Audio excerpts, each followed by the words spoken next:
So habang nagala kami ni Mando, Russell, ako at Carlo, may inaamin siya na gusto niya si Zel kaya minsan natambay kami sa bahay nila Lily kaya kasi nagpapapansin din siya kay Zel. Naalala mo yung nagbabadminton tayo, di ba? Nandun si Zel kaya yun.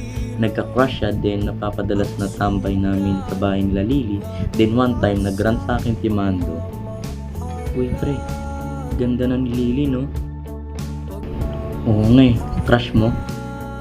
Oo pre, matagal na. Tara, badminton tayo. Doon tayo sa malapit sa bahay nila Lily.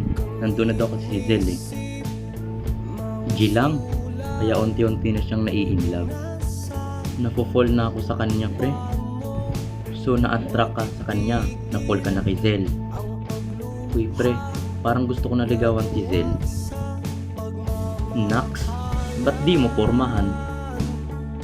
Di ko magawa eh. Buti ka pa nga. Dati naging kayo ni Princess eh. Yaks, paano napunta sa usapan natin si Princess? Ah, basta yun. Gusto ko si Zel. Yun na yun, mahal ko siya. Then go, paglaban mo.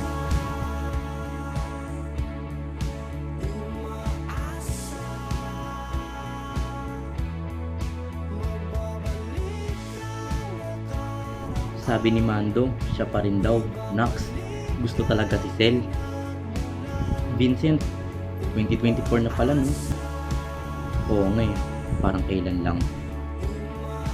Sana, kasama ko siya ngayon. Ano na kaya balita sa kanya?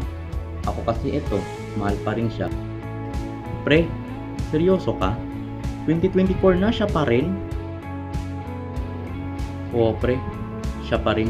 Hanggang magkamatayan na tayo pre. Aw, so sad pre. May jowa na si Zel. Paano ba yan? Ay, may jowa na pala siya. Akala ko kasi single siya. Pero alam mo, sa totoo lang Carlo, Vincent at Russell, sa totoo lang kamo, crush ko pa din siya hanggang ngayon.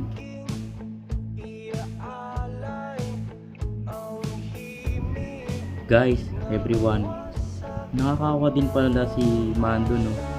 Parang binasted siya ganun no.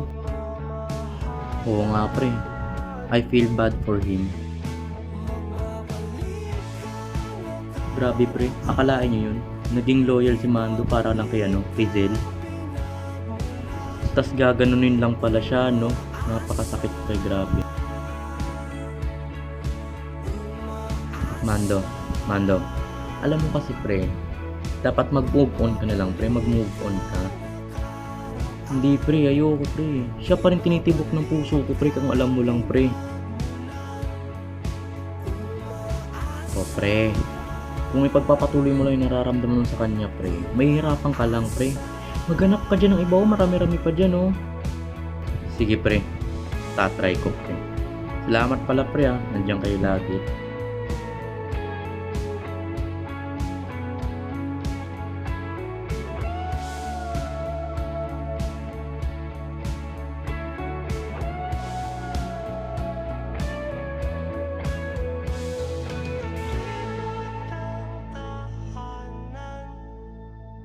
At